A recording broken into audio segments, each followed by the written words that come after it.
Hello there, YouTube. I am Necrostevo, and thank you for joining me here today for week number 7 in low tier Mayhem.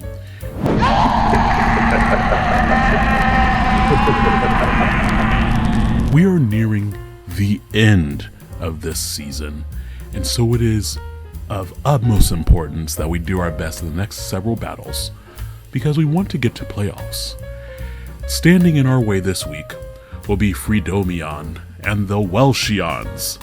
Now, Fredo has been uploading for quite a while and has participated in several draft battle leagues.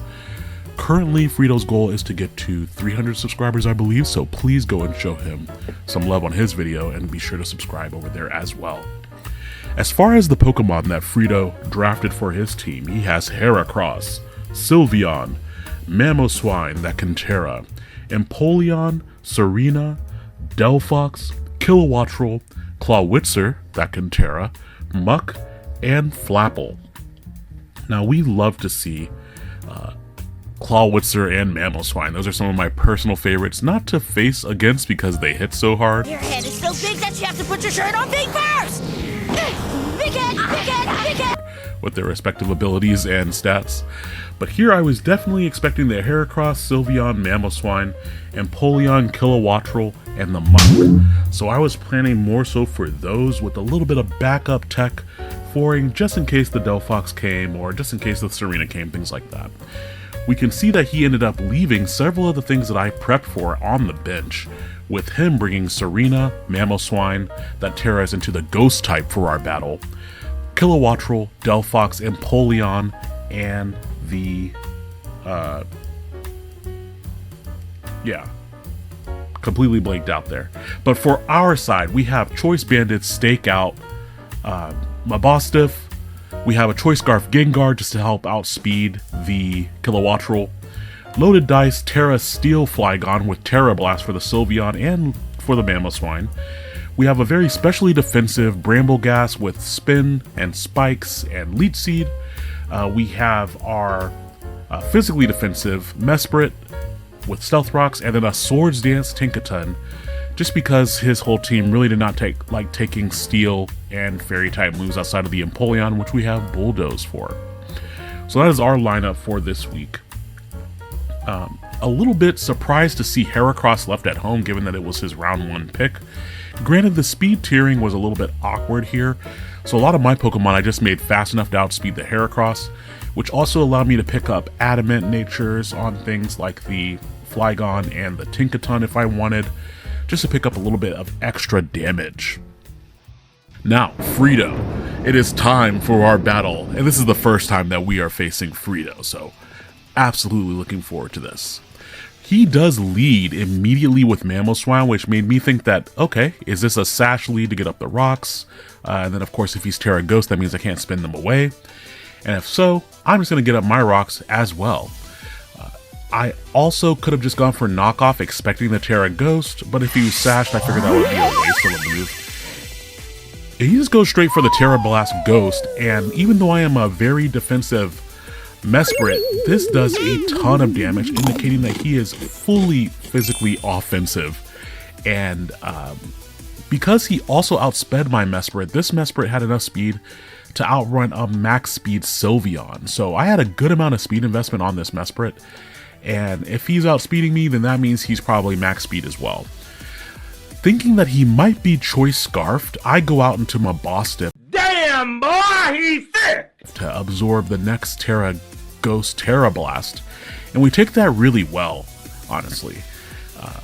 Seeing that I could easily take another one, we're just gonna go for Crunch here. That's why I love Nestle Crunch. Because if he swaps in anything except for the Sylveon, it's going to die, honestly. Stakeout means that my damage is doubled when opponents switch, and couple that with Choice Band, and we're doing a ton of damage. We can see that Sylveon here has the Rocky Helmet, and that is near max physical defense to take that Choice Bandit Stakeout Crunch. I almost went for Play Rough, but I would have preferred if he would swap into the Empoleon. I wanted to get the good neutral damage on the Empoleon there, whereas Play Rough would have knocked out the Sylveon. I could have stayed in and gone for another choice banded crunch right there, because he ended up just going for Baton Pass. And while I would have taken additional Rocky Helmet chip, that would have meant that the Sylveon would have been in range of the Stealth Rocks when it came back in. But he does end up making the call to go for Baton Pass, and so as I swap back into my Mesprit, hoping to just go for Mystical Power, or maybe even just knock off and remove some items. Swiper, no swiping! Oh, man. He does get the swap back into the Mamoswine. I could have gone back out to Mabostiff here, but I thought he actually might go for the Ice-type move instead of the Terrablast Ghost, because the switch to Mabostiff was so obvious this time. So I leave in my Mesprit, and it does get KO'd, but this gives us a free swap out to our Choice Scarf Gengar. Here I was very tempted to click Trick, because I figured the Empoleon would be coming in, but I didn't want to risk it, because if I click Trick and he's Scarf, then I just lose my Gengar for no reason. And like I said, earlier in the season, we needed those opportunities just to claim the blood from our opponent. Oh yes, there will be blood. So, here we do get a special defense drop as the Empoleon swaps in, which is not great because competitive activates, and now this Empoleon could potentially KO our Gengar depending on its investment. I really didn't want to switch anything in on a +2 Surf, and so I just stay in and go for another Shadow Ball, and I end up getting a critical hit, and with the -1 special defense, we knock out the Empoleon. Based off of that, I'm thinking that he was actually Assault Vested, based off of the damage from the first Shadow Ball. So that ended up working out in our favor. What does not end up working out in our favor is the Delphox coming in. We see it takes Stealth Rock damage, so we know it's not Heavy Duty Boots. And not wanting to swap in something on its stab moves, I decided to just take my damage. I was hoping that maybe he was Scarfed and not thinking that I would be Scarfed, but he has the berries. Berries? Berries and what else? To reduce the damage of my moves. And he finishes off my Gengar with Psychic. Now, unfortunately for me, we see Magician activate, and during the battle, I did not see that activate. That sign can't stop me because I can't read. I don't have a good excuse. I have a lot going on. When I was doing this battle, there was just a lot going on. And thank you, Frito, for being so flexible with the battle times and all the things that I had going on in the background here. I'm feeling woozy here. I completely missed it. I was battling out of my element, and several other factors, and I just did not clock that Delphox took my Choice Scarf.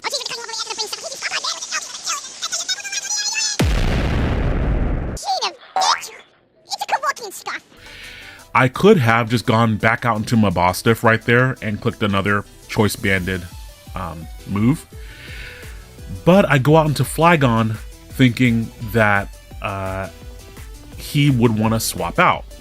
Now, since he didn't swap out and he stayed in and used Will-O-Wisp, I get burned, but I'm thinking, oh, that means that he's in range of the Stealth Rock since he didn't want to swap out right here. So I went for Dragon Dance, and since I was thinking that he didn't want to swap out, I went for Scale Shot on the next move, thinking that I could get to +2, which would allow me to outspeed basically anything if he had even like a Choice Scarf Kilowattrel in the back, for example.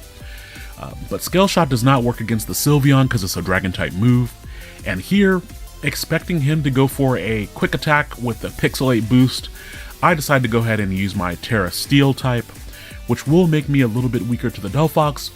But again, remember, I was thinking that I outsped the Delphox because I had +1 speed, and I didn't. I was like, oh, and he's neutral speed because he used up his berry.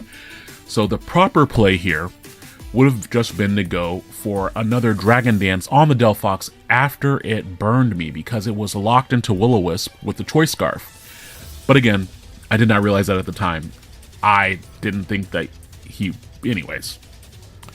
With all that in mind, I am able to take the KO on the Sylveon, even though it has the tech Baby Doll Eyes, which is a priority move that allows him to lower my attack just by blinking those big, beautiful, wet, I guess, eyes. I don't know. I just kind of think of the noise of just like the when they're blinking. But Delphox comes back in and it lives on, I swear, 1 HP. And I was like, oh, so that's why he saved it, but maybe he's just sending it in as fodder.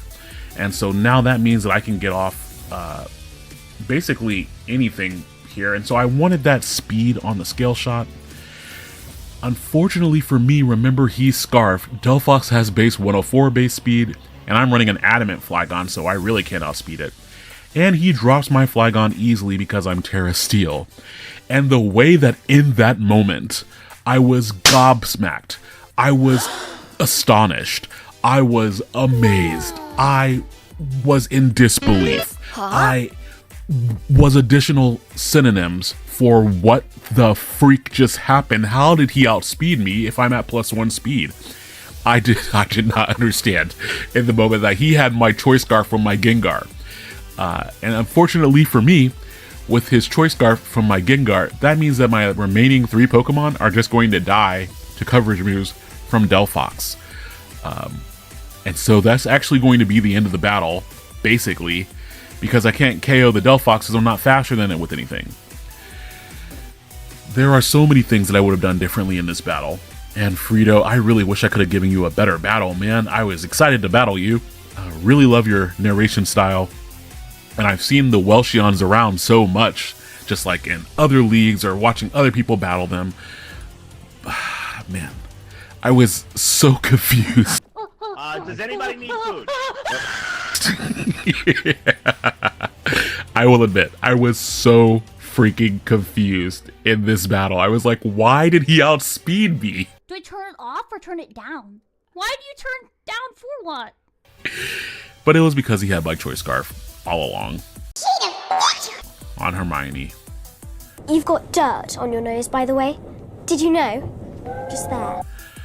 So alas, we do get the revenge KO with Tinkaton here.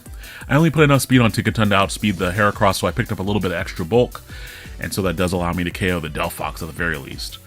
But yeah, that is not at all the battle that is indicative of what I would have done if I had just been paying attention. Neither here nor there. Thank you, Frito, for the battle. Hermione, you get out of here. Hermione. Dumbledore! Hermione. Out of here. Be gone. And yeah. On the plus side, next week, we'll be going up against That's a +1. And I cannot wait to battle Vatsa. Similarly to Frito, I have watched a lot of Vatsa's battles or watch other people battle against him. And it's going to be a good time just because Vatsa tends to bring very effective creative sets. So love an opponent that'll keep us guessing. This battle I will take as a reminder to even when you are battling outside of your element, you have to lock in. Let's just lock in. The parts of the day or of the battle that you cannot control, such as the situation that you're battling underneath, you have to kind of put that to the side. And if I had just been paying more attention to the screen, and what's stupid is that I was looking at the screen, but I was already thinking, oh, okay, I was thinking about my next moves. Like I don't really calc that much during battles. I calc in post so that I can kind of guess what my opponent's sets are a little bit better. But during the battle, I don't calc that much. I just kind of go off of vibes and my battle experience. So I really don't have an excuse for that outcome. So thank you all for watching this week's battle. Next week will be better. And we will lock the frick in for the next time that the shadows march again. Have a wonderful day and a fantastic night.